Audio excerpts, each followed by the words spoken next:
Son las 7:30 de la tarde del 18 de junio de 1815.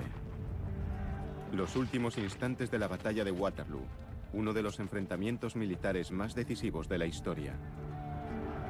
Tras horas de intensa lucha, Napoleón envía a su guardia imperial en un último intento desesperado por derrotar al ejército aliado bajo el mando del duque de Wellington. Napoleón no había sido derrotado realmente en una gran batalla. Se creía que en cierto modo había sido engañado, que de alguna manera seguía siendo el amo del campo de batalla. Waterloo pone fin a aquel mito. Waterloo siempre se ha considerado una victoria táctica del duque de Wellington. Su pequeño pero perfectamente adiestrado ejército aliado derrotó a los veteranos soldados de la Gran Armée de Napoleón. Pero aparte de la destreza táctica de los aliados en la batalla, ¿influyó algún factor más en la derrota de Napoleón? Ahora las técnicas científicas más avanzadas están aportando datos esclarecedores sobre la campaña de Napoleón, y un importante descubrimiento arqueológico está ayudando a contestar una cuestión clave. ¿Qué factores jugaron en contra de Napoleón en Waterloo?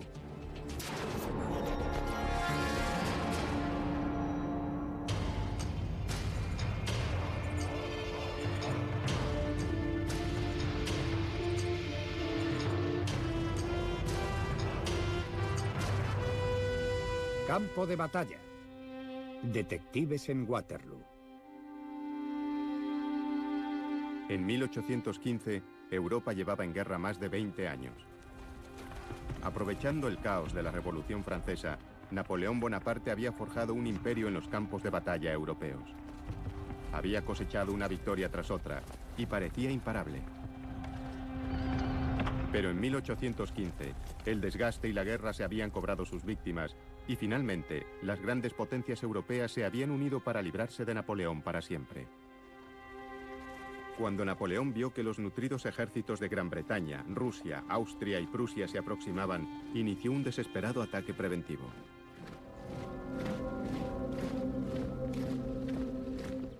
Para Napoleón el tiempo es un factor crucial. Necesita como sea la paz y no puede conseguirla. Y lo que tiene que hacer es derrotar a los prusianos y a los británicos, pero sobre todo a los británicos antes de que los ingentes y nutridos ejércitos rusos y austríacos les invadan, porque si llegan a invadir París, Napoleón estaría perdido.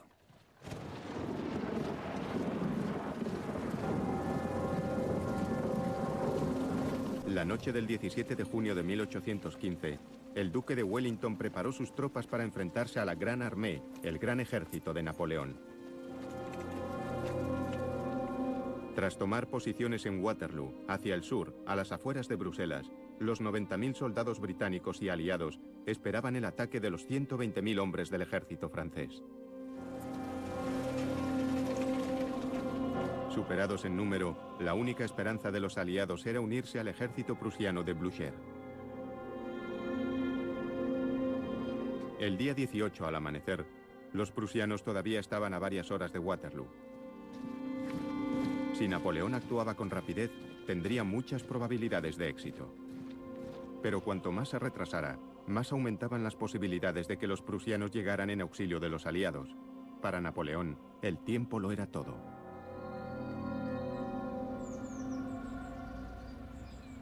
El campo de batalla hoy en día parece milagrosamente conservado en medio de la expansión urbanística de Bruselas.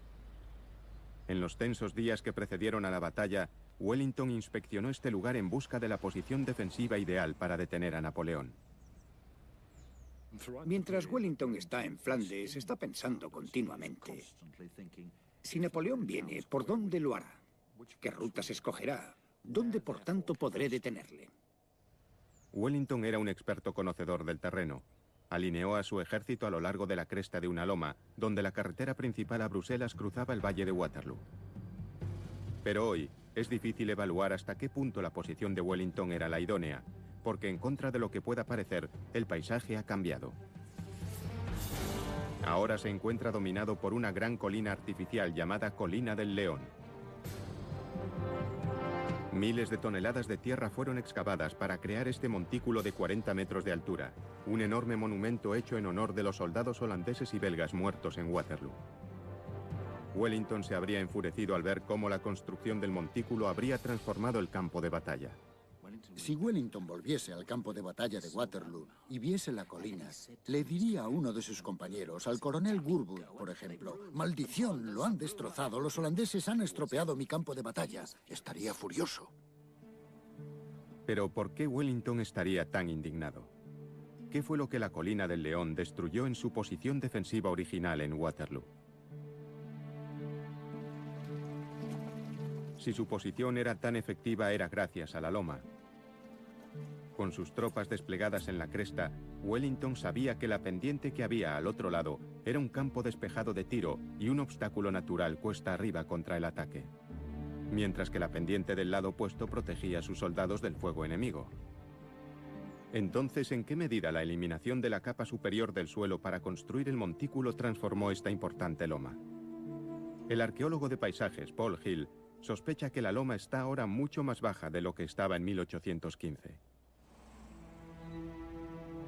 Las huellas contemporáneas anteriores a la construcción del montículo aportan a Paul unas valiosas pistas sobre su transformación.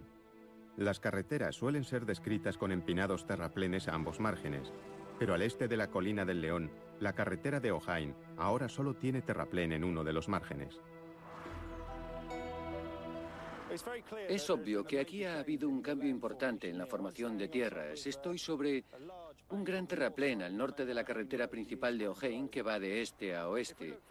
Si miramos hacia el sur, al otro lado de la carretera, veremos que no hay ningún desnivel y debería de haber al menos un terraplén como este.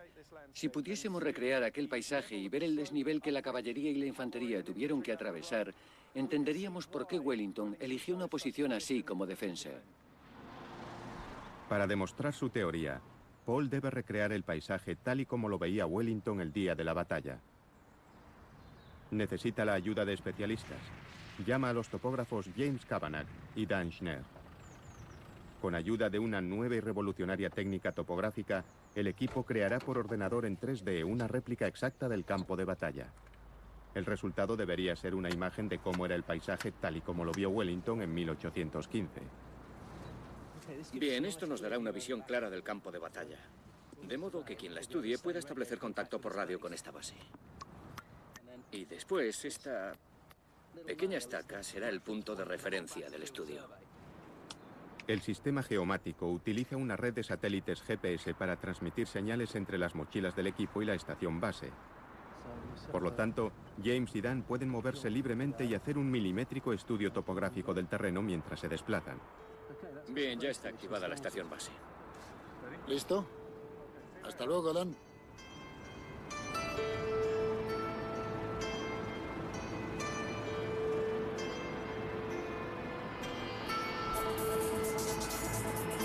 Desde el principio, es obvio que el terreno de Waterloo es engañoso. Esta es la parte más asombrosa del campo de batalla. Tiene todas estas zonas bajas, de modo que cuando subes por esta parte del campo, parece que, estés donde estés, siempre estarás en una ligera hondonada, por lo que te resultaría difícil subir hacia la cresta de la loma. Es un terreno muy complicado. Me hace plantearme si Wellington no sería topógrafo.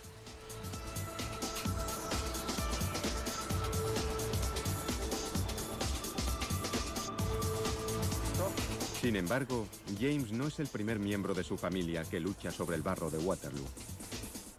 Sí, teníamos una espada en la familia de la época de Waterloo, con el nombre de un antepasado mío grabado. Probablemente era de mi tataratatarabuelo, que luchó en el bando francés. Así que debió de estar aquí aquel gran día, pero logró sobrevivir.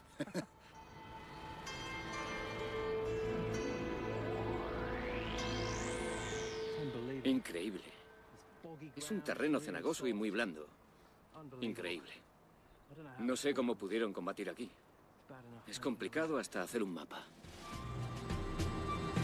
Una vez finalizado el estudio topográfico, lo único que les queda es interpretar los datos y desvelar por primera vez el verdadero aspecto que tenía el campo de batalla de Waterloo en 1815. Hola, ¿qué tal?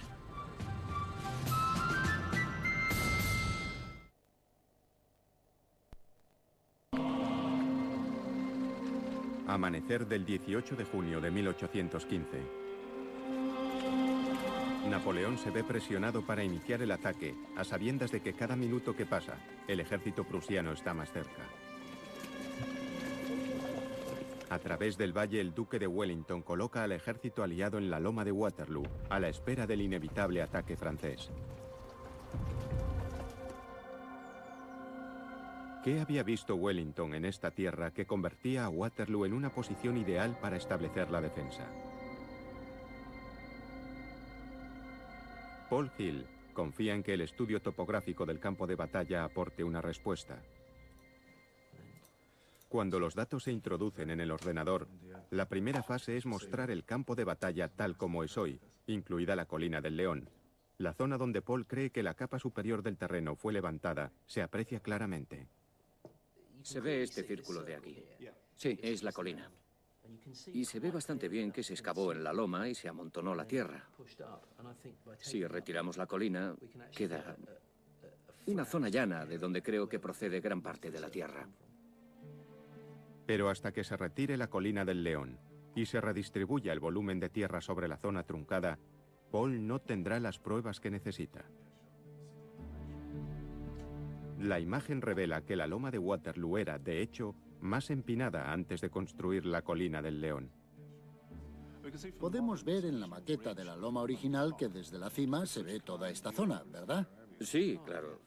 ¿Y cuando estuvimos allí, recuerdas haber subido esta pendiente? Sí. Y ahora no solo tienes que subirla tal y como está hoy, sino que además hay cientos de metros de pendiente por delante. Lo que tenemos es el campo de batalla tal y como era. La pendiente delantera, engañosamente empinada, habría sido un obstáculo más dificultoso en 1815, mientras que la pendiente contraria habría sido un escondite y un refugio ideal para las tropas aliadas apostadas tras la cresta. A pesar de que esa cima de ahí sufrió un pequeño recorte, estamos observando lo que yo creo que tiene, en términos generales, el mismo aspecto que tenía cuando aquellos soldados subieron hacia ella. Es la clásica pendiente ascendente y descendente porque no puedes ver a nadie en aquella cima. De hecho, incluso ahora, tras el corte, podemos ver la cima de esos postes de telégrafo. Bueno, eso es lo que ellos debieron de ver. Sigue siendo una pendiente formidable y esperando al otro lado estaba la infantería británica. Es obvio que la posición de Wellington fue elegida por un experto para que los aliados sacaran partido al terreno. Pero Napoleón tenía más soldados y más potencia de fuego. Entonces, ¿por qué no atacó si el ejército prusiano estaba cada vez más cerca?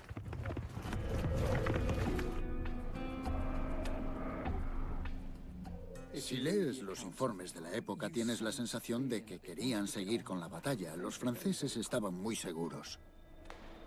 Al meteorólogo Dennis Weller le fascina el impacto del clima en los momentos importantes de la historia. Está convencido de que el tiempo tiene la clave para entender por qué Napoleón se retrasó. Está decidido a hacer algo que nunca se ha hecho antes: reconstruir con exactitud las condiciones meteorológicas de aquel día. Los cuadernos de bitácora de la Armada contienen muchos datos, no solo de cada día, sino a veces de cada hora. Pero no son datos recogidos con instrumentos, sino mediante observación desde cubierta. Esto nos ofrece una descripción detallada de cómo evolucionaba el tiempo, algo parecido a ver un parte meteorológico actual, pero escrito con terminología de los siglos XVIII y XIX. Es una especie de trabajo detectivesco. Tenemos datos de diferentes fuentes. Hay que reunirlos y una vez encajados todos los fragmentos informativos, podremos proyectarlos y reconstruir un mapa del tiempo parecido a los mapas meteorológicos con los que estamos familiarizados gracias a la televisión. El trabajo detectivesco de Weller establece que en las 48 horas previas a la batalla, un sistema de bajas presiones trajo lluvias torrenciales a la zona de Waterloo. La noche anterior a la batalla podríamos describir el tiempo como apocalíptico. Según parece, llovió sin parar toda la noche y seguía lloviendo al amanecer. Pero entre las 8 y las 9 en punto dejó de llover. El sol salió y todo pasó a estar más despejado y sin duda mucho más seco. Con el cielo despejado, Napoleón tenía el camino abierto para lanzar un ataque inmediato sobre los aliados, comenzándolo por su táctica más temida. ¡Preparen el cañón! La clásica estrategia de Napoleón en la batalla era siempre empezar con un bombardeo de artillería. ¡Fuego! La artillería francesa era muy buena disparando, eran tiradores eficaces y además eran muchos. La artillería de Napoleón era la más temida del mundo, y su tremenda potencia de fuego era más que suficiente para arremeter contra las tropas de Wellington apostadas en la loma. Pero aunque esa mañana ya había parado la lluvia, sus efectos fueron un gran problema para Napoleón. Cuando estás en las hondonadas de por aquí, encuentras barro pegajoso y pringoso. El barro, si lo observas con detenimiento, es asombrosamente fino, pero cuando está mojado como este, las finas partículas se adhieren y se forma una especie de masilla. Si la batalla se hubiese librado a 50 o 60 kilómetros al suroeste, la situación habría sido otra. Allí hay suelos calizos que se habrían secado muy rápidamente, pero esta zona es la peor para luchar si ha estado lloviendo. Pero ¿por qué el barro era un problema más grave para Napoleón que para Wellington? La mañana del 18 de junio de 1815, este cañón era parte de la artillería de Napoleón. Era lo mejor que tenía. Fue fabricado en 1813, y esto era, para un general de artillería como Napoleón, una clara ventaja. Pero es muy pesado. Para moverlo, en condiciones idóneas, se necesitaban 8 hombres. Es para cuando el suelo está muy compacto, pero la mañana del 18 de junio era un barrizal. Napoleón sabía que sobre aquel suelo fangoso resultaría muy difícil mover aquellos enormes cañones, y se vio inmerso en un terrible dilema. Consciente de que cada minuto de retraso podía ser desastroso, decidió esperar unas horas a que el suelo se secara. Pero los prusianos estaban cada vez más cerca. ¿Fue una decisión acertada? ¿Qué habría pasado si Napoleón hubiera seguido avanzando a pesar de todo? Anegando una zona de tierra arada, un equipo de la artillería real británica simula las condiciones del campo de batalla de Waterloo. El objetivo es saber las dificultades que habrían tenido los artilleros de Napoleón si éste les hubiera ordenado entrar en acción sin esperar a que se secara el suelo. ¡Preparados! ¡Adelante! ¡Vamos, más rápido, más rápido! Desplazar los pesados cañones de media tonelada y colocarlos en posición habría sido el primer paso de los artilleros. Tras cada disparo, los cañones tenían que ser empujados de nuevo entre el barro para devolverlos a su posición inicial, ya que el retroceso los habría desplazado varios metros. En el bombardeo inicial de Waterloo, las tropas habrían tenido que soportar este trabajo durante 1 hora o más. Cada cañón dispararía más de 100 proyectiles. El equipo de la artillería real empieza a sentir la fatiga provocada por el transporte del cañón a los 10 minutos de haber comenzado a moverlo. Solo una pequeña fracción del tiempo que las tropas francesas estuvieron en acción. ¡Alto!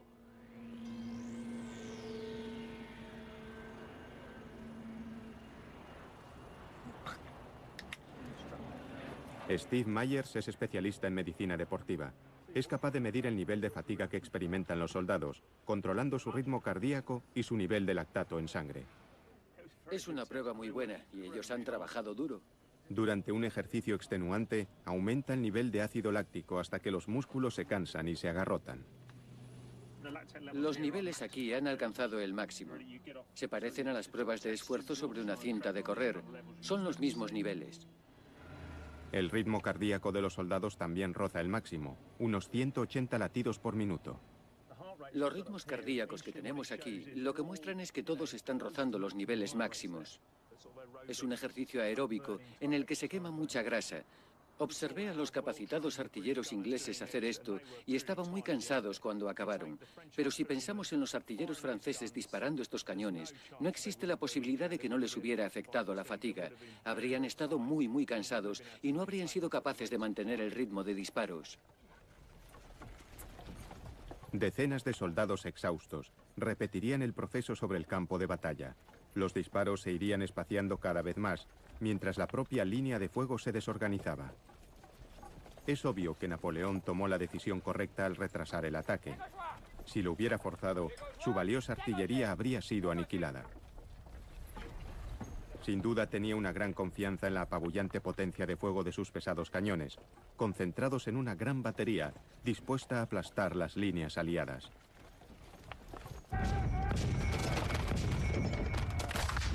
Finalmente, en torno al mediodía, los cañones franceses abrieron fuego. El gran bombardeo habría el típico inicio napoleónico de la batalla. Un lío tremendo, mucho ruido, mucho humo y muy pocos resultados. A pesar de su tremenda potencia de fuego, la artillería no fue tan efectiva como debería. Algo más salió mal. Las tropas de Wellington estaban protegidas por la ladera opuesta. Aparte de los contundentes proyectiles de cañón, los franceses también usaban proyectiles explosivos que disparaban sobre la cresta de la loma para que estallaran entre los soldados aliados. El impacto de los explosivos debería ser devastador. ¿Por qué entonces en Waterloo tuvieron tan poco efecto? El comandante Simon West es especialista en las armas de artillería utilizadas en Waterloo. Ha estado estudiando por qué las armas explosivas francesas fueron tan ineficaces. Para asegurarse de que sus experimentos eran fiables, Simon ordenó hacer una réplica exacta de los proyectiles utilizados por los franceses en Waterloo. Los obuses estaban diseñados para estallar, lanzando fragmentos letales de metal en todas direcciones. En condiciones normales, esto ocasionaría muchas víctimas, pero en Waterloo, las condiciones no eran precisamente normales.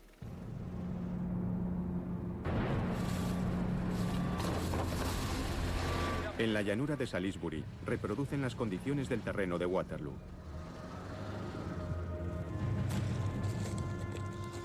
Simon entierra un proyectil de 152 milímetros con casi 1 kilo de pólvora a poca distancia de lo que representa la línea de soldados aliados.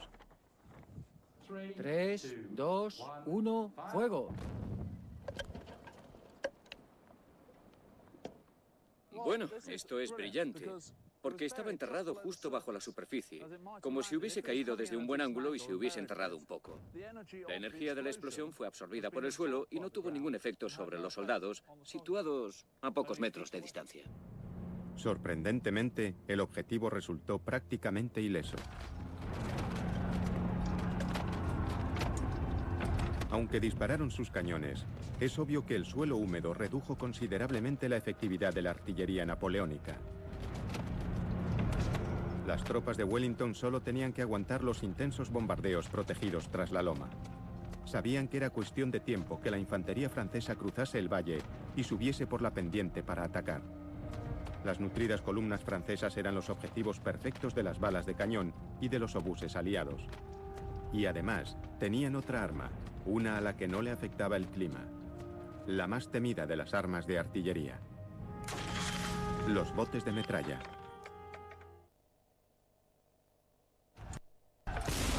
Es la 1 de la tarde. La artillería de Napoleón ha fracasado debido a las condiciones del terreno y a que Wellington ha sabido utilizar el lugar como protección. Los prusianos están cada vez más cerca y Napoleón no puede demorarse. Lanza su intenso ataque de artillería.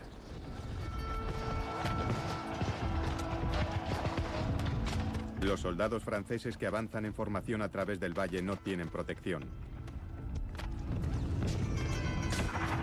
Son blancos fáciles para la artillería de Wellington, situada sobre ellos en la loma.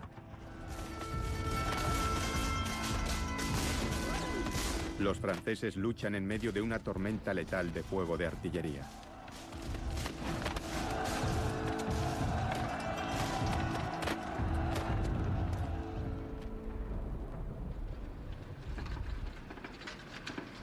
Usando un cañón británico original de Waterloo que no ha sido disparado desde hace más de un siglo, el mayor Simon West investiga lo efectivas que habrían sido las balas de cañón contra las nutridas tropas napoleónicas. Lo cargará con una bala de hierro macizo de 3 kilos, lo mismo que utilizaron los artilleros aliados contra las tropas francesas, representadas por el objetivo a 100 metros de distancia. De acuerdo. Primer disparo en 150 años. Preparados. 3, 2, 1, fuego. A unos 200 metros por segundo, el impacto de la bala resulta devastador. Las macizas balas de hierro se habrían abierto camino entre las compactas tropas francesas. Un solo disparo podría haber matado o herido a 10 o 15 hombres. Si observamos el disparo lanzado por el cañón, vemos que esa bala de 3 kilos, lanzada con tanta fuerza, es evidente que si alcanzaba filas de caballería o a columnas de infantería, habría provocado tremendos estragos. Pero por muy destructivos que pudieran ser los disparos, cuando los supervivientes de la infantería francesa estaban ya a una distancia corta de tiro, los artilleros aliados recurrieron al instrumento de artillería más temido de todos, el bote de metralla. Lo que voy a hacer es preparar la carga de un bote de metralla. El bote llevaba literalmente balas de mosquete dentro de un fino tubo de metal. Simon pretende averiguar por qué este artefacto antipersonal fue el arma más temida de las guerras napoleónicas. El tubo de metal estallaba cuando salía por la boca del cañón, con un efecto similar al de muchos disparos de escopeta. ¡Fuego!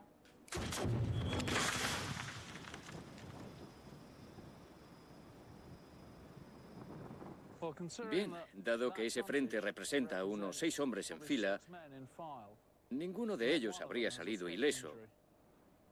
Y teniendo en cuenta que cada bala viaja a unos 100 metros por segundo, incluso a más distancia, habría provocado graves heridas mortales. Cualquier soldado francés lo bastante afortunado como para sobrevivir a esto tendría que hacer frente aún a los mosquetes aliados. La infantería británica era famosa por sus disciplinadas y precisas descargas, y en las distancias cortas, sus mosquetes eran tan letales como los botes de metralla. Pero no todas las heridas de los soldados de Waterloo eran mortales. El cirujano retirado Mick Crumplin es un experto en la medicina de las guerras napoleónicas. Investiga el trabajo de los médicos franceses y aliados en el campo de batalla. El trato que dieran a los heridos, sobre todo a los que podían andar, podría tener un efecto significativo en la batalla. Para reproducir las heridas que habrían tenido que tratar los cirujanos, Mick recurre al escultor y experto en balística Ivan Williams. Este ha diseñado un torso artificial que imita la carne y los huesos humanos. Ivan dispara al torso usando balas de mosquete de plomo de un arma original del período de Waterloo.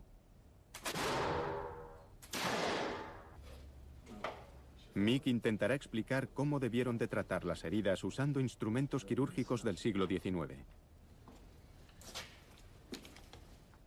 Estas son las típicas heridas que debieron de sufrirse en la batalla de Waterloo y de las que tuvieron que ocuparse los cirujanos.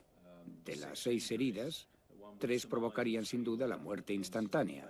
Una posiblemente la provocaría a corto plazo y 2 podrían superarse con los debidos cuidados. En las heridas del pecho vemos que hay 4 entradas de bala. El cirujano las examinaría y, como con la mayoría de las heridas, introduciría su dedo para ver si la cavidad pectoral estaba perforada y, para ver la profundidad, usaría una sonda de plata. Podría dictaminar al instante que las 3 heridas son mortales. Los proyectiles macizos o los fragmentos de hueso serían relativamente fáciles de extraer, porque son fáciles de agarrar, no como ocurre con los elementos blandos como telas o trozos de cinturones. Con un instrumental de la época vemos que es algo muy fácil de extraer. La cirugía militar en 1815 era primitiva desde el punto de vista actual, pero existe la creencia de que el ejército de Napoleón tenía una gran ventaja. Célebres expertos franceses como el barón Dominique Laguet, cirujano personal de Napoleón, tenían fama de haber desarrollado un sistema de medicina militar mucho más avanzado que cualquier otro ejército de la época. Durante la campaña de Waterloo, sus tratamientos innovadores habían acelerado la reincorporación de hombres muy necesarios en primera línea, elevando así la moral de los soldados. Esto habría colocado a Napoleón en ventaja con respecto a los aliados, pero ¿por qué no fue así? Mick Crumplin cree que en 1815 los cirujanos aliados eran tan competentes como los franceses. Estudió el gran trabajo de Charles Bell, un médico civil británico, que anotó detalladamente las heridas que habían tratado en Waterloo y los tratamientos que había usado. Charles Bell era un cirujano y anatomista de un hospital de Middle Essex, que viajó como otros muchos y que hizo 47 dibujos en papel vitela de hombres heridos. Las ilustraciones mostraban aguante, serenidad, conmoción e infección en los rostros de los hombres. Es una colección valiosísima, son las fotografías de la batalla de Waterloo. A las 3 en punto, el suelo había empezado a secarse y los problemas que había sufrido la artillería francesa por la mañana se redujeron. Pero cuando parecía que los franceses estaban a punto de recuperar la ventaja, el propio Napoleón provocó que la batalla diera un giro fatídico. De forma crucial, en algún momento entre las 2 y las 3, Napoleón se ausentó del campo de batalla. ¿Qué hizo en aquel momento tan crítico sigue siendo un misterio? Sin duda, Napoleón aquel día no se encontraba muy bien. Se quejaba constantemente de dolores en el estómago y estaría agotado. Hablamos de un hombre de mediana edad, que está empezando a sufrir los achaques de la mediana edad y que es muy consciente de ello. Fuera cual fuera el estado de Napoleón, se ausentó del campo de batalla durante casi 2 horas y regresó a su cuartel general de Rason, a 3 kilómetros de distancia. Delegó el control del asediado ejército francés a su segundo en el mando, el mariscal Ney. Ney era un soldado excelente a nivel táctico. Si necesitabas un líder carismático que blandiera su espada gritando «Seguidme y venceremos», Ney era ese hombre. Sin embargo, Napoleón no podría haber elegido un momento peor para ceder el mando. A las 3 en punto, Ney miró hacia la loma, hacia el flanco derecho de la posición anglo-holandesa, y pensó que los aliados estaban retrocediendo. Nadie está seguro de lo que sucedió, pero la teoría histórica más verosímil es que Wellington estaba reorganizando algunos batallones, como ya había hecho durante la batalla, retirando a algunos de la primera línea para reorganizarlos pendiente abajo. Parece estar claro que Ney vio este movimiento y pensó, bien, al fin están empezando a moverse como habíamos pensado que lo harían. Y entonces ordenó un ataque de caballería sin apoyo. ¡Preparados! Ney pensó que el momento crítico había llegado, que la artillería francesa por fin había roto la línea enemiga. Se desconoce si actuó cegado por el humo del campo de batalla o por su propia impetuosidad, pero Ney aprovechó la oportunidad y actuó. Se gira hacia el comandante de brigada de caballería más próximo y dice, coja su brigada y capture la meseta.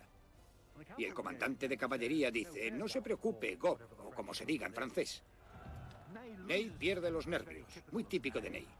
Agarra a Mijo, que es el comandante en jefe de la caballería, y dice, Mijo, coge a la caballería y captura la meseta. ¡Vamos ahora! Pero no solo mandó a aquella brigada, mandó a todo el grueso de la caballería, y durante los siguientes 30 o 40 minutos, miles de jinetes franceses se ven envueltos en la batalla en una zona donde apenas hay espacio suficiente para que ataquen 2 regimientos. Y de pronto tienes 8 regimientos, 12 regimientos, 16 regimientos. El mismísimo Ney, encendido, se coloca delante de ellos, blande su espada al aire y toda la caballería se desplaza colina abajo para subir después hacia la loma de Wellington. Fue un espectáculo asombroso, uno de los ataques de caballería más intensos de las guerras napoleónicas. 5.000 sables ascendiendo por la pendiente para hacer huir al enemigo. Sin embargo, los aliados no se dispersaron. Cuando las oleadas de la caballería francesa alcanzaron la cima de la loma, se encontraron a la impenetrable infantería de Wellington preparada en la ladera opuesta, formada en cuadro. La artillería aliada les estaba esperando. La caballería francesa atacó una y otra vez, pero le era imposible romper aquellas disciplinadas formaciones. Ney había cometido un terrible error.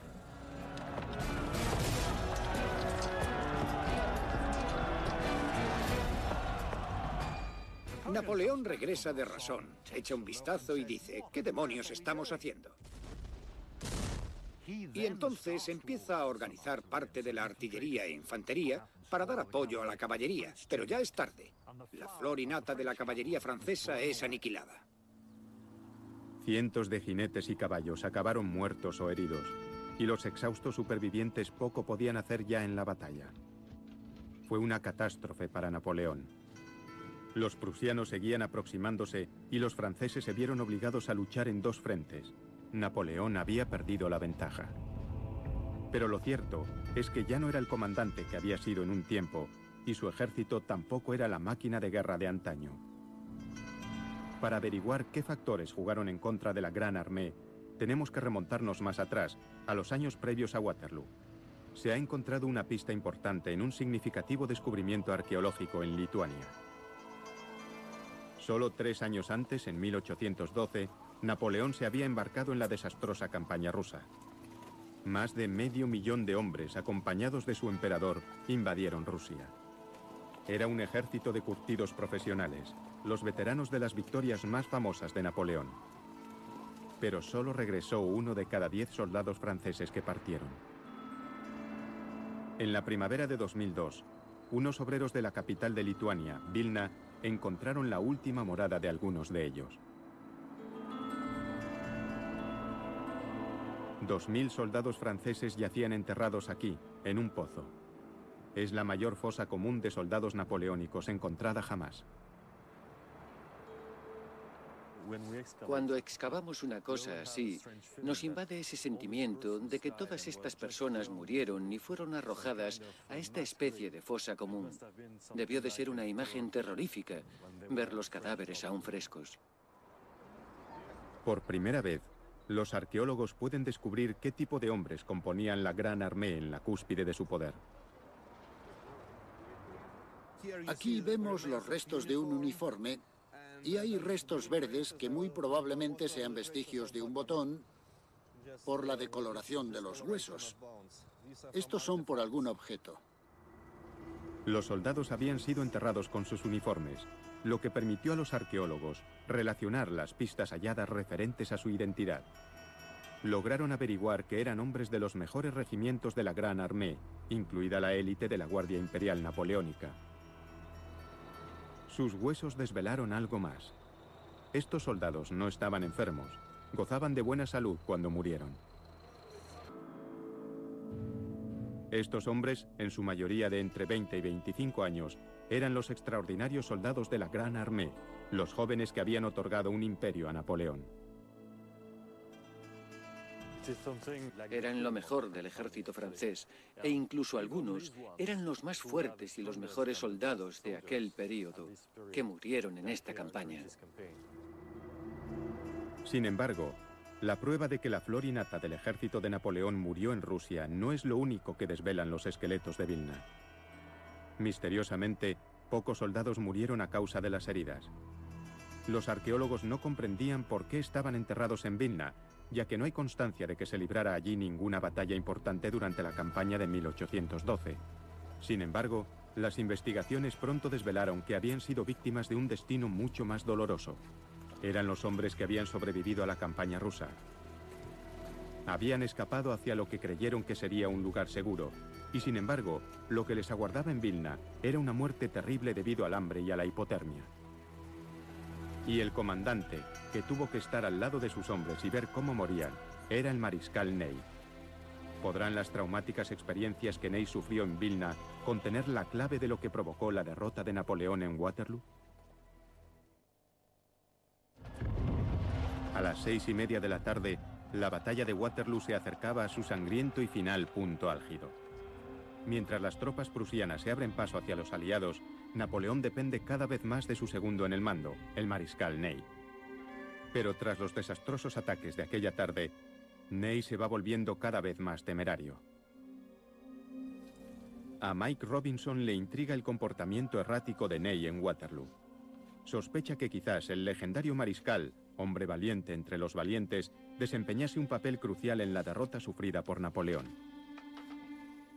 Ney siempre mandó desde el frente. Estaba donde estaba la acción, entre el humo, con los mosquetes. Era un hombre que estaba totalmente volcado en la batalla y que perdió la perspectiva de lo que sucedía. Y su pasión se encendió hasta tal punto que perdió el control de sí mismo. Cometió equivocaciones bastante graves de carácter táctico aquel día. Hombre curtido en más de 70 batallas, Ney siempre había sido uno de los comandantes más dignos de confianza de Napoleón. Habiendo entrado en el ejército como un modesto soldado de caballería, fue ascendido a general antes de los 30 años y nombrado mariscal de Francia por Napoleón cuando tenía 35. Pero tras los horrores de la campaña rusa de 1812, Ney empezó a actuar de forma más imprevisible. Es difícil determinar, tras este lapso de tiempo, cómo afectó aquello a sus actos posteriores. Sin duda tenía mayor tendencia a cometer errores, tanto tácticos como estratégicos. Era propenso a mayores estallidos de furia, pasión o cólera y le costaba calmarse. Y sin duda su actuación aquel día no fue la que esperarías del hombre que quiere llevar a su ejército a la victoria. ¿Puede la psicología moderna aclarar el comportamiento de Ney?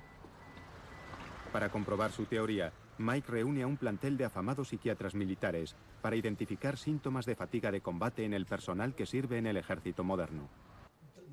La imagen que hay de Ney en la última fase de la batalla de Waterloo es la de un hombre en la parte baja de la loma aliada, que ha perdido su casco, ha visto 5 caballos muertos bajo él, que está golpeando el tubo del cañón con su sable. No puedo considerar eso un comportamiento normal en alguien que tiene tal rango y tales responsabilidades.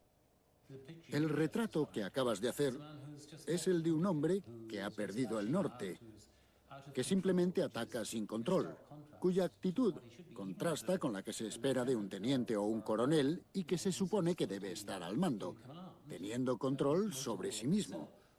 ¿Podría la crucial pérdida del autocontrol durante la batalla ser debida a una enfermedad psicológica parecida a la que ahora conocemos como estrés del combate? No todos están de acuerdo.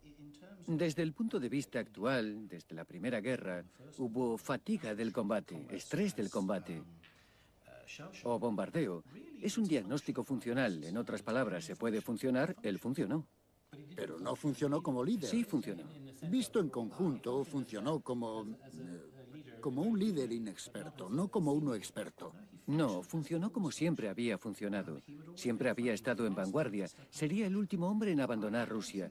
No creo que su comportamiento sea chocante en él. Hay que ser prudentes para no llegar a un punto en el que veamos el diagnóstico como un elemento de incapacidad que, como sabemos, corresponde a personas incapaces de hacer cosas. Lo que pasa es que no piensa con claridad. Bueno, eso está bien si eres un soldado raso, pero si eres un general es un gran problema. Tras debatir sobre las pruebas, ¿creen los expertos que el mariscal Ney estaba psicológicamente incapacitado para el mando? Creo que estaba capacitado. No creo que sea competencia de un psiquiatra decir lo contrario. Fue uno de esos hombres para todo.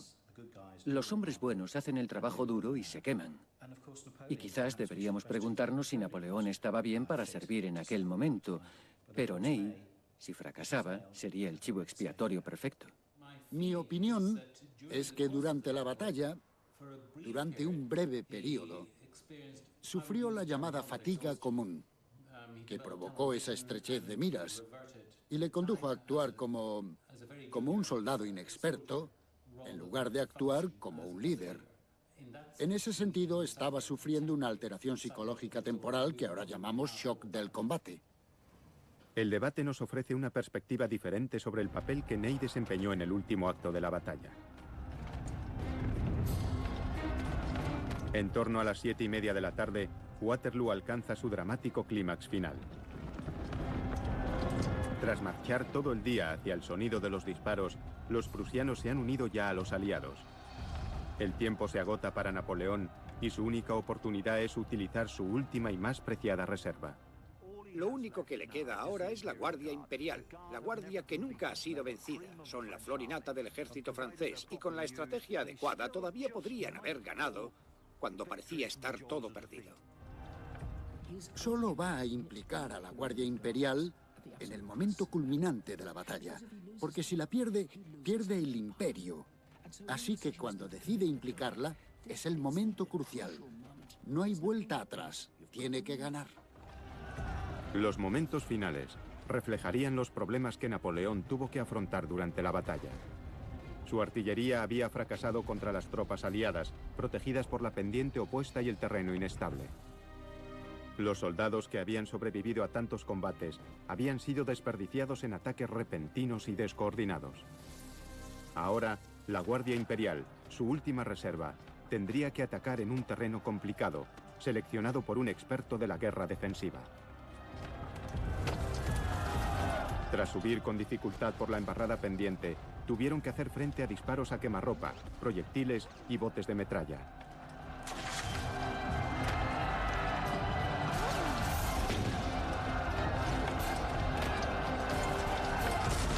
Finalmente, en este último ataque crucial, Napoleón cedió el mando a un hombre que probablemente sufría el llamado shock del combate, el mariscal Ney. Napoleón solo podía observar con impotencia, mientras Ney, gritando y chillando, conducía a la columna hacia el denso humo que envolvía la loma aliada.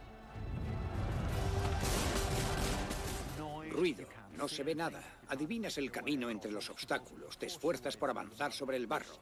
Es un movimiento muy desagradable el que tienen que hacer, pero son la guardia. Y a pesar de la descarga de metralla, a pesar del caos y de las dificultades, siguen adelante. Cuando los exhaustos franceses alcanzan la cima de la loma aliada, por un instante tienen la sensación de haber roto las defensas enemigas. Pero de pronto, el muro rojo de la infantería de Wellington se alza ante ellos en la pendiente opuesta. A menos de 30 metros, los mosquetes aliados no podían fallar. Más de 500 hombres de la Guardia cayeron tras la primera descarga. Ni los soldados, ni la Guardia Imperial podían soportar tal potencia de fuego. Por primera y única vez en la historia, la Guardia Imperial napoleónica se desmoronó y huyó. Y cuando la guardia empieza a retroceder colina abajo, el ejército francés al completo se desmorona y empieza a retroceder. Y eso, de hecho, es el fin de la batalla de Waterloo. Con el fin de la Guardia Imperial, el imperio de Napoleón pasa a ser una leyenda y nace la Nueva Europa, pagada con la sangre de casi 50.000 soldados franceses, aliados y prusianos, sobre las inclinadas y embarradas laderas de la loma de Waterloo.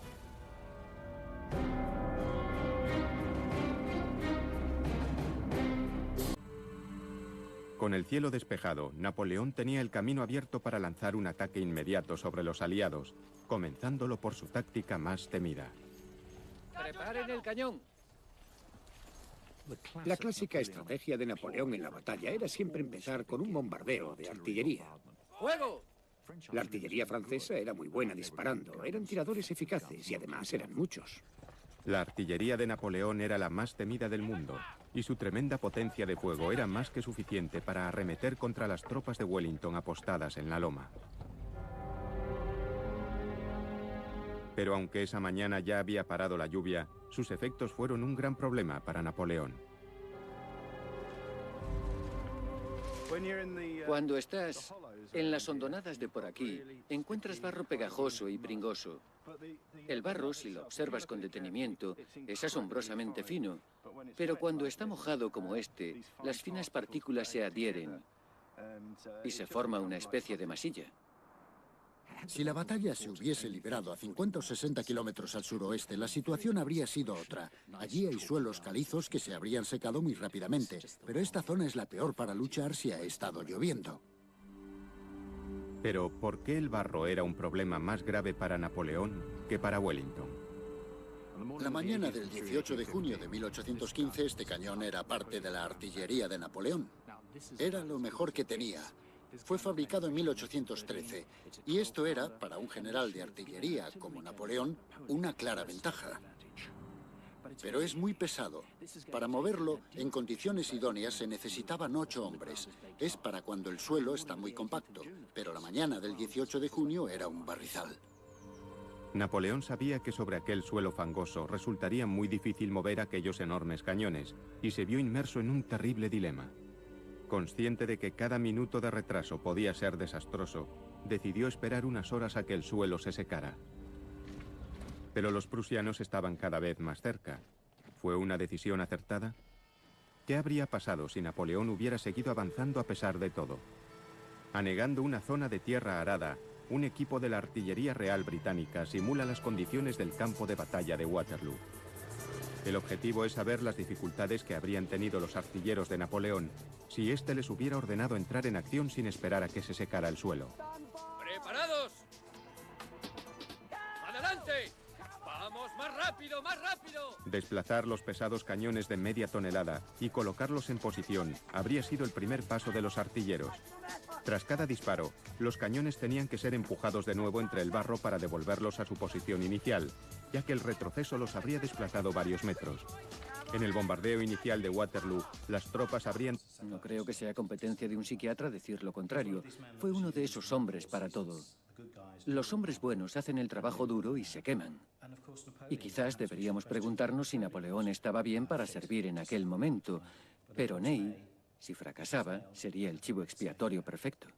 Mi opinión es que durante la batalla, durante un breve periodo, sufrió la llamada fatiga común, que provocó esa estrechez de miras y le condujo a actuar como un soldado inexperto, en lugar de actuar como un líder.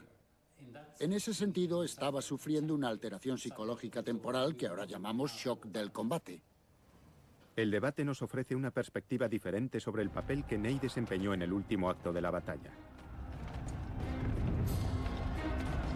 En torno a las 7:30 de la tarde, Waterloo alcanza su dramático clímax final. Tras marchar todo el día hacia el sonido de los disparos, los prusianos se han unido ya a los aliados. El tiempo se agota para Napoleón y su única oportunidad es utilizar su última y más preciada reserva. Lo único que le queda ahora es la Guardia Imperial, la guardia que nunca ha sido vencida. Son la flor y nata del ejército francés y con la estrategia adecuada todavía podrían haber ganado cuando parecía estar todo perdido. Solo va a implicar a la Guardia Imperial en el momento culminante de la batalla, porque si la pierde, pierde el imperio. Así que cuando decide implicarla, es el momento crucial. No hay vuelta atrás, tiene que ganar. Los momentos finales reflejarían los problemas que Napoleón tuvo que afrontar durante la batalla. Su artillería había fracasado contra las tropas aliadas, protegidas por la pendiente opuesta y el terreno inestable. Los soldados que habían sobrevivido a tantos combates habían sido desperdiciados en ataques repentinos y descoordinados. Ahora, la Guardia Imperial, su última reserva, tendría que atacar en un terreno complicado, seleccionado por un experto de la guerra defensiva. Tras subir con dificultad por la embarrada pendiente, tuvieron que hacer frente a disparos a quemarropa, proyectiles y botes de metralla.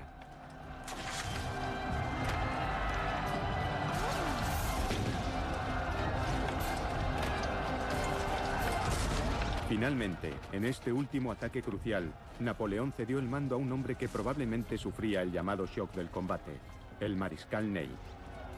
Napoleón solo podía observar con impotencia, mientras Ney, gritando y chillando, conducía a la columna hacia el denso humo que envolvía la loma aliada. Ruido, no se ve nada. Adivinas el camino entre los obstáculos, te esfuerzas por avanzar sobre el barro. Es un movimiento... Batalla. El trato que dieran a los heridos, sobre todo a los que podían andar, podría tener un efecto significativo en la batalla. Para reproducir las heridas que habrían tenido que tratar los cirujanos, Meek recurre al escultor y experto en balística Ivan Williams. Este ha diseñado un torso artificial que imita la carne y los huesos humanos. Ivan dispara al torso usando balas de mosquete de plomo, de un arma original del período de Waterloo. Meek intentará explicar cómo debieron de tratar las heridas usando instrumentos quirúrgicos del siglo XIX. Estas son las típicas heridas que debieron de sufrirse en la batalla de Waterloo y de las que tuvieron que ocuparse los cirujanos. De las 6 heridas, 3 provocarían sin duda la muerte instantánea. Una posiblemente la provocaría a corto plazo y 2 podrían superarse con los debidos cuidados. En las heridas del pecho vemos que hay 4 entradas de bala. El cirujano las examinaría y, como con la mayoría de las heridas, introduciría su dedo para ver si la cavidad pectoral estaba perforada y, para ver la profundidad, usaría una sonda de plata. Podría dictaminar al instante que las 3 heridas son mortales. Los proyectiles macizos o los fragmentos de hueso serían relativamente fáciles de extraer, porque son fáciles de agarrar, no como ocurre con los elementos blandos como telas o trozos de cinturones. Con un instrumental de la época vemos que es algo muy fácil de extraer. La cirugía militar en 1815 era primitiva desde el punto de vista actual, pero existe la creencia de que el ejército de Napoleón tenía una gran ventaja. Célebres expertos franceses como el barón Dominique Laguet, cirujano personal de Napoleón, tenían fama de haber desarrollado un sistema de medicina militar mucho más avanzado que cualquier otro ejército de la época. Durante la campaña de Waterloo, Sus tratamientos innovadores habían acelerado la reincorporación de hombres muy necesarios en primera línea, elevando así la moral de los soldados. Esto habría colocado a Napoleón en ventaja con respecto a los aliados, pero ¿por qué no fue así? Mick Crumpling cree que en 1815 los cirujanos aliados eran tan competentes como los franceses. Estudió el gran trabajo de Charles Bell, un médico civil británico, que anotó detalladamente las heridas que habían tratado en Waterloo y los tratamientos que había usado. Charles Bell era un cirujano y anatomista de un hospital de Middle Essex, que viajó como otros muchos y que hizo 47 dibujos en papel vitela de hombres heridos. Las ilustraciones mostraban aguante, serenidad, conmoción e infección. Durante los siguientes 30 o 40 minutos, miles de jinetes franceses se ven envueltos en la batalla en una zona donde apenas hay espacio suficiente para que ataquen 2 regimientos. Y de pronto tienes 8 regimientos, 12 regimientos, 16 regimientos.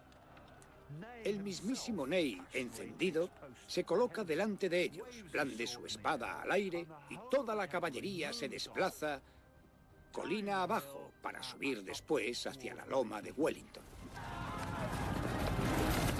Fue un espectáculo asombroso, uno de los ataques de caballería más intensos de las guerras napoleónicas. 5.000 sables ascendiendo por la pendiente para hacer huir al enemigo. Sin embargo, los aliados no se dispersaron. Cuando las oleadas de la caballería francesa alcanzaron la cima de la loma, se encontraron a la impenetrable infantería de Wellington preparada en la ladera opuesta, formada en cuadro. La artillería aliada les estaba esperando. La caballería francesa atacó una y otra vez, pero le era imposible romper aquellas disciplinadas formaciones. Ney había cometido un terrible error.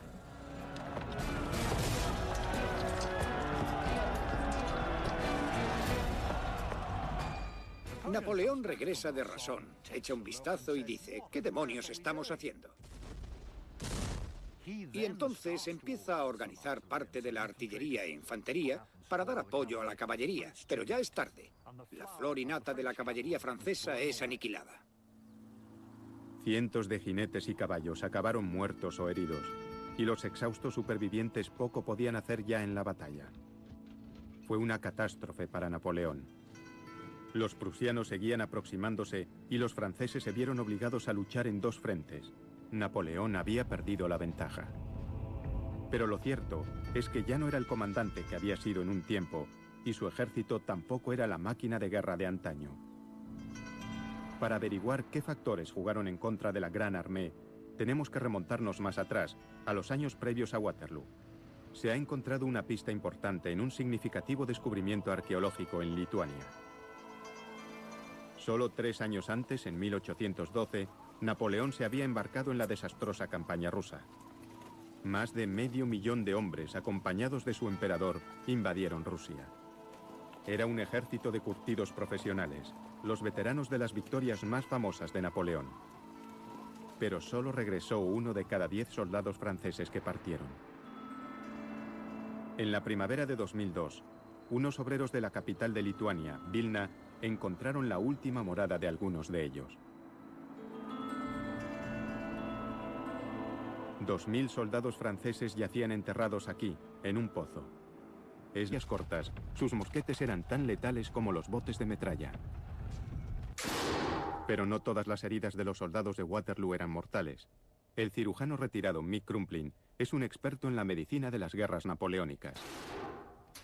Investiga el trabajo de los médicos franceses y aliados en el campo de batalla. El trato que dieran a los heridos, sobre todo a los que podían andar, podría tener un efecto significativo en la batalla. Para reproducir las heridas que habrían tenido que tratar los cirujanos, Mick recurre al escultor y experto en balística Ivan Williams. Este ha diseñado un torso artificial que imita la carne y los huesos humanos. Ivan dispara al torso usando balas de mosquete de plomo de un arma original del período de Waterloo. Mick intentará explicar cómo debieron de tratar las heridas usando instrumentos quirúrgicos del siglo XIX. Estas son las típicas heridas que debieron de sufrirse en la batalla de Waterloo y de las que tuvieron que ocuparse los cirujanos. De las 6 heridas, 3 provocarían sin duda la muerte instantánea. Una posiblemente la provocaría a corto plazo y 2 podrían superarse con los debidos cuidados. En las heridas del pecho vemos que hay 4 entradas de bala. El cirujano las examinaría y, como con la mayoría de las heridas, introduciría su dedo para ver si la cavidad pectoral estaba perforada y, para ver la profundidad, usaría una sonda de plata. Podría dictaminar al instante que las 3 heridas son mortales. Los proyectiles macizos o los fragmentos de hueso serían relativamente fáciles de extraer, porque son fáciles de agarrar, no como ocurre con los elementos blandos como telas o trozos de cinturones. Con un instrumental de la época vemos que es algo muy fácil de extraer. La cirugía militar en 1815 era primitiva desde el punto de vista actual, pero existe la creencia de que el ejército de Napoleón tenía una gran ventaja. Célebres expertos franceses como el barón Dominique Laguet, cirujano personal de Napoleón, tenían fama de haber desarrollado un sistema de medicina militar mucho más avanzado que cualquier otro ejército de la época. Durante la campaña de Waterloo, sus tratamientos innovadores habían acelerado la reincorporación de hombres muy necesarios en primera línea, elevando así la moral de los soldados. Esto habría colocado a Napoleón en ventaja con respecto a los aliados, pero ¿por qué no fue así? Mick Crumpling cree que en 1815 los cirujanos aliados eran tan competentes como los franceses. Estudió el gran trabajo de Charles Bell, un médico civil británico, que anotó detalladamente las heridas que habían tratado en Waterloo y los tratamientos que había usado. Ivan dispara al torso usando balas de mosquete de plomo de un arma original del período de Waterloo. Mick intentará explicar cómo debieron de tratar las heridas usando instrumentos quirúrgicos del siglo XIX. Estas son las típicas heridas que debieron de sufrirse en la batalla de Waterloo y de las que tuvieron que ocuparse los cirujanos. De las 6 heridas, 3 provocarían sin duda la muerte instantánea. Una posiblemente la provocaría a corto plazo y 2 podrían superarse con los debidos cuidados. En las heridas del pecho vemos que hay 4 entradas de bala. El cirujano las examinaría y, como con la mayoría de las heridas, introduciría su dedo para ver si la cavidad pectoral estaba perforada y, para ver la profundidad, usaría una sonda de plata. Podría dictaminar al instante que las 3 heridas son mortales. Los proyectiles macizos o los fragmentos de hueso serían relativamente fáciles de extraer, porque son fáciles de agarrar, no como ocurre con los elementos blandos como telas o trozos de cinturones. Con un instrumental de la época vemos que es algo muy fácil de extraer. La cirugía militar en 1815 era primitiva desde el punto de vista actual, pero existe la creencia de que el ejército de Napoleón tenía una gran ventaja. Célebres expertos franceses como el barón Dominique Laguet, cirujano personal de Napoleón, tenían fama de haber desarrollado un sistema de medicina militar mucho más avanzado que cualquier otro ejército de la época. Durante la campaña de Waterloo, sus tratamientos innovadores habían acelerado la reincorporación de hombres muy necesarios en primera línea, elevando así la moral de los soldados. Esto habría colocado a Napoleón en ventaja con respecto a los aliados, pero ¿por qué no fue así? Mick Crumpling cree que en 1815 los cirujanos aliados eran tan competentes como los franceses. Estudió el gran trabajo de Charles Bell, un médico civil británico, que anotó detalladamente las heridas que habían tratado en Waterloo y los tratamientos que había usado. Charles Bell era un cirujano y anatomista de un hospital de Middle Essex, que viajó como otros muchos y que hizo 47 dibujos en papel vitela de hombres heridos. Las ilustraciones mostraban aguante, serenidad, conmoción e infección en los rostros de los hombres. Es una colección valiosísima, son las fotografías de la batalla de Waterloo. A las 3 en punto, el suelo había empezado a secarse y los problemas que había sufrido la artillería francesa por la mañana se redujeron. Pero cuando parecía que los franceses estaban a punto de recuperar la ventaja, el propio... Al que ahora llamamos shock del combate. El debate nos ofrece una perspectiva diferente sobre el papel que Ney desempeñó en el último acto de la batalla. En torno a las 7:30 de la tarde, Waterloo alcanza su dramático clímax final. Tras marchar todo el día hacia el sonido de los disparos, los prusianos se han unido ya a los aliados. El tiempo se agota para Napoleón y su única oportunidad es utilizar su última y más preciada reserva. Lo único que le queda ahora es la Guardia Imperial, la guardia que nunca ha sido vencida. Son la flor y nata del ejército francés y con la estrategia adecuada todavía podrían haber ganado cuando parecía estar todo perdido. Solo va a implicar a la Guardia Imperial en el momento culminante de la batalla, porque si la pierde, pierde el imperio. Así que cuando decide implicarla, es el momento crucial. No hay vuelta atrás, tiene que ganar. Los momentos finales reflejarían los problemas que Napoleón tuvo que afrontar durante la batalla.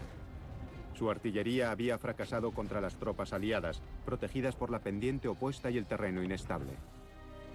Los soldados que habían sobrevivido a tantos combates habían sido desperdiciados en ataques repentinos y descoordinados. Ahora, la Guardia Imperial, su última reserva, tendría que atacar en un terreno complicado, seleccionado por un experto de la guerra defensiva. Tras subir con dificultad por la embarrada pendiente, tuvieron que hacer frente a disparos a quemarropa, proyectiles y botes de metralla.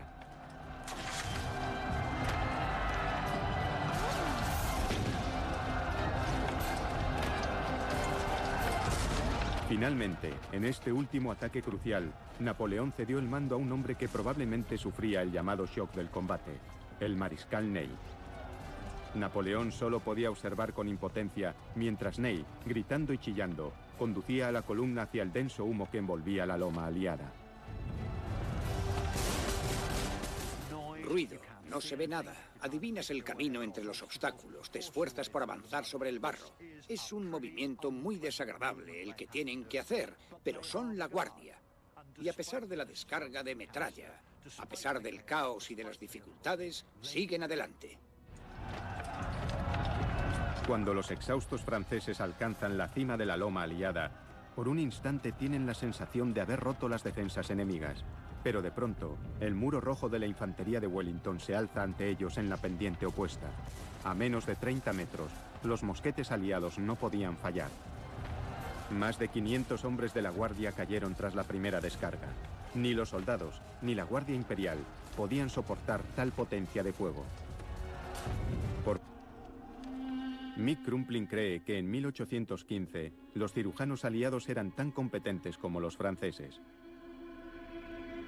Estudió el gran trabajo de Charles Bell, un médico civil británico, que anotó detalladamente las heridas que habían tratado en Waterloo y los tratamientos que había usado.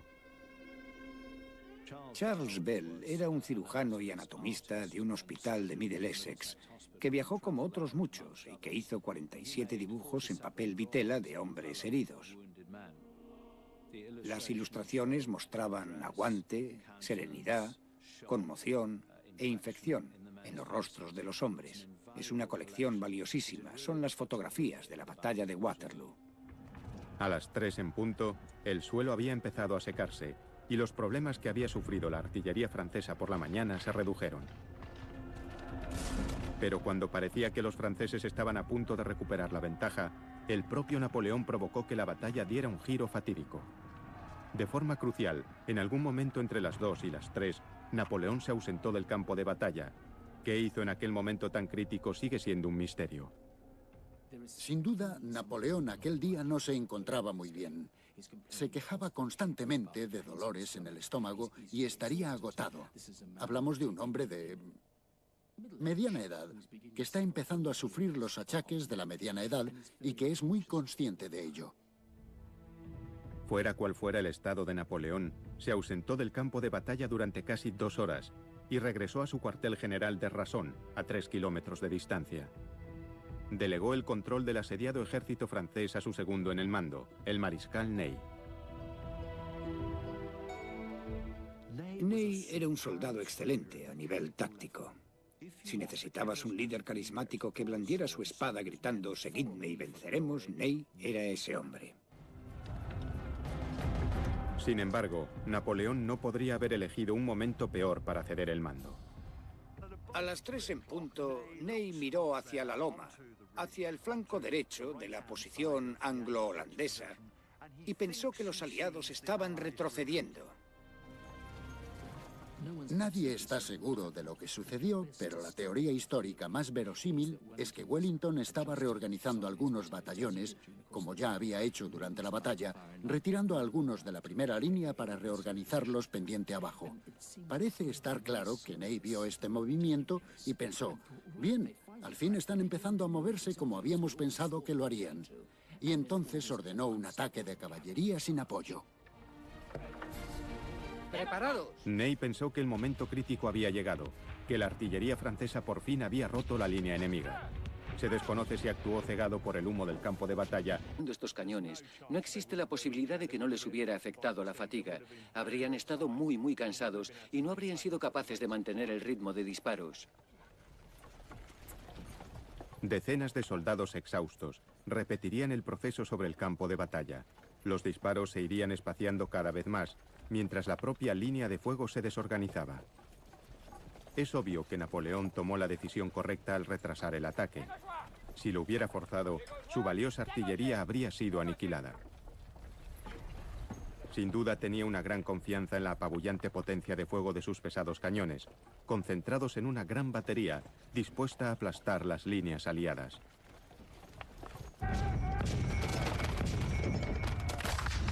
Finalmente, en torno al mediodía, los cañones franceses abrieron fuego. El gran bombardeo abría el típico inicio napoleónico de la batalla. Un lío tremendo, mucho ruido, mucho humo y muy pocos resultados. A pesar de su tremenda potencia de fuego, la artillería no fue tan efectiva como debería. Algo más salió mal. Las tropas de Wellington estaban protegidas por la ladera opuesta. Aparte de los contundentes proyectiles de cañón, los franceses también usaban proyectiles explosivos que disparaban sobre la cresta de la loma para que estallaran entre los soldados aliados. El impacto de los explosivos debería ser devastador. ¿Por qué entonces en Waterloo tuvieron tan poco efecto? El comandante Simon West es especialista en las armas de artillería utilizadas en Waterloo. Ha estado estudiando por qué las armas explosivas francesas fueron tan ineficaces. Para asegurarse de que sus experimentos eran fiables, Simon ordenó hacer una réplica exacta de los proyectiles utilizados por los franceses en Waterloo. Los obuses estaban diseñados para estallar, lanzando fragmentos letales de metal en todas direcciones.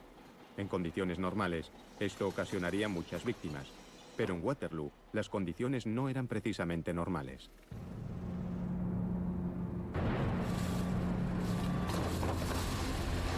En la llanura de Salisbury, reproducen las condiciones del terreno de Waterloo.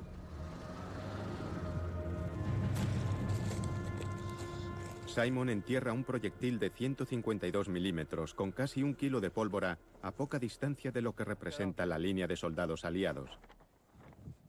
3, 2, 1, ¡fuego!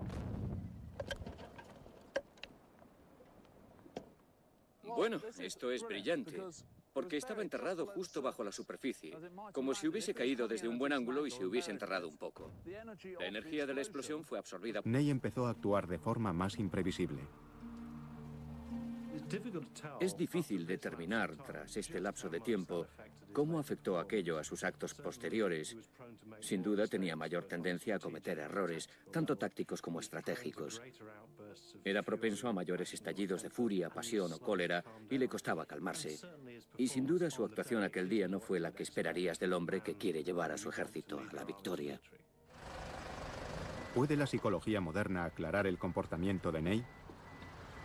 Para comprobar su teoría, Mike reúne a un plantel de afamados psiquiatras militares para identificar síntomas de fatiga de combate en el personal que sirve en el ejército moderno.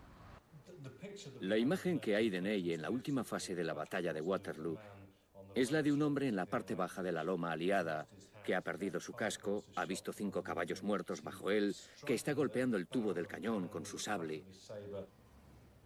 No puedo considerar eso un comportamiento normal en alguien que tiene tal rango y tales responsabilidades. El retrato que acabas de hacer es el de un hombre que ha perdido el norte, que simplemente ataca sin control, cuya actitud contrasta con la que se espera de un teniente o un coronel y que se supone que debe estar al mando, teniendo control sobre sí mismo. ¿Podría la crucial pérdida del autocontrol durante la batalla ser debida a una enfermedad psicológica parecida a la que ahora conocemos como estrés del combate? No todos están de acuerdo. Desde el punto de vista actual, desde la Primera Guerra, hubo fatiga del combate, estrés del combate o bombardeo. Es un diagnóstico funcional. En otras palabras, se puede funcionar, él funcionó. Pero no funcionó como líder. Sí, funcionó. Visto en conjunto, funcionó como un líder inexperto, no como uno experto. No, funcionó como siempre había funcionado.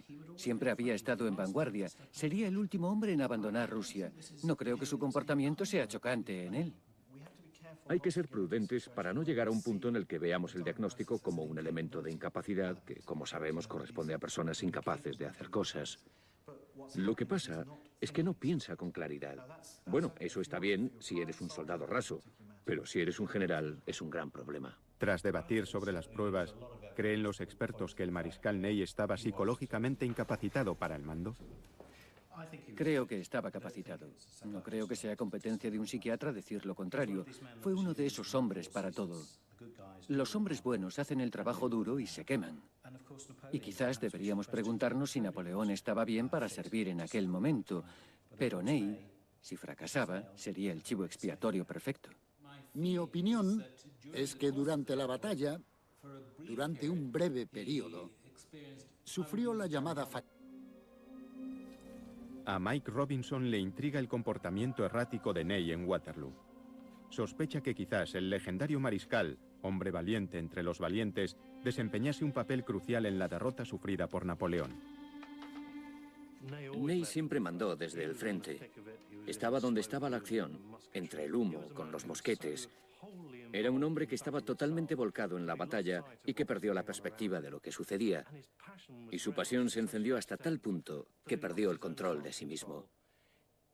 Cometió equivocaciones bastante graves de carácter táctico aquel día. Hombre curtido en más de 70 batallas, Ney siempre había sido uno de los comandantes más dignos de confianza de Napoleón. Habiendo entrado en el ejército como un modesto soldado de caballería, fue ascendido a general antes de los 30 años y nombrado mariscal de Francia por Napoleón cuando tenía 35. Pero tras los horrores de la campaña rusa de 1812, Ney empezó a actuar de forma más imprevisible. Es difícil determinar, tras este lapso de tiempo, cómo afectó aquello a sus actos posteriores. Sin duda tenía mayor tendencia a cometer errores, tanto tácticos como estratégicos. Era propenso a mayores estallidos de furia, pasión o cólera y le costaba calmarse. Y sin duda su actuación aquel día no fue la que esperarías del hombre que quiere llevar a su ejército a la victoria. ¿Puede la psicología moderna aclarar el comportamiento de Ney? Para comprobar su teoría, Mike reúne a un plantel de afamados psiquiatras militares para identificar síntomas de fatiga de combate en el personal que sirve en el ejército moderno. La imagen que hay de Ney en la última fase de la batalla de Waterloo es la de un hombre en la parte baja de la loma aliada, que ha perdido su casco, ha visto 5 caballos muertos bajo él, que está golpeando el tubo del cañón con su sable. No puedo considerar eso un comportamiento normal en alguien que tiene tal rango y tales responsabilidades. El retrato que acabas de hacer es el de un hombre que ha perdido el norte, que simplemente ataca sin control, cuya actitud contrasta con la que se espera de un teniente o un coronel y que se supone que debe estar al mando, teniendo control sobre sí mismo. ¿Podría la crucial pérdida del autocontrol durante la batalla ser debida a una enfermedad psicológica parecida a la que ahora conocemos como estrés del combate? No todos están de acuerdo. Desde el punto de vista actual, desde la Primera Guerra, hubo fatiga del combate, estrés del combate o bombardeo. Es un diagnóstico funcional. En otras palabras, se puede funcionar, él funcionó. Pero no funcionó como líder. Sí, funcionó. Visto en conjunto, funcionó como un líder inexperto, no como uno experto. No, funcionó como siempre